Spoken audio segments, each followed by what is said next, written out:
Le vainqueur de cette élection, c'est la démocratie, la volonté nationale. C'est ce qu'a déclaré Recep Tayyip Erdogan alors que ses supporters, par milliers, l'acclamaient. Le chef de l'État turc, Recep Tayyip Erdogan, qui règne depuis 15 ans, a été réélu dès le premier tour dimanche pour un nouveau mandat de 5 ans. D'après l'agence de presse étatique Anadolu, Erdogan est arrivé en tête de la présidentielle avec un score de 52,5% après dépouillement de plus de 99% des urnes et l'alliance dominée par son parti, l'AKP, menait avec 53,61% dans le volet législatif du scrutin.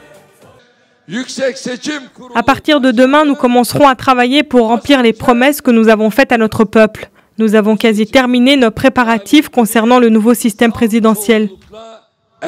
Son principal concurrent, le social-démocrate Muharrem İnce, arrivé en deuxième position de la présidentielle avec 30,7% et l'alliance anti-Erdogan formée par plusieurs partis d'opposition pour le volet législatif du scrutin récolte 34%, un résultat contesté par l'opposition.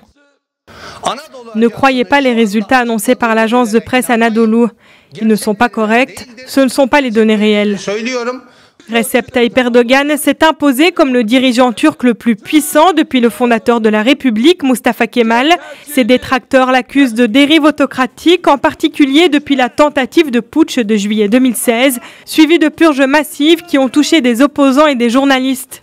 Sa victoire aux élections de dimanche assoit une nouvelle fois son pouvoir. Le scrutin marque en effet le passage du système parlementaire en vigueur à un régime présidentiel où le chef de l'État concentre la totalité du pouvoir exécutif.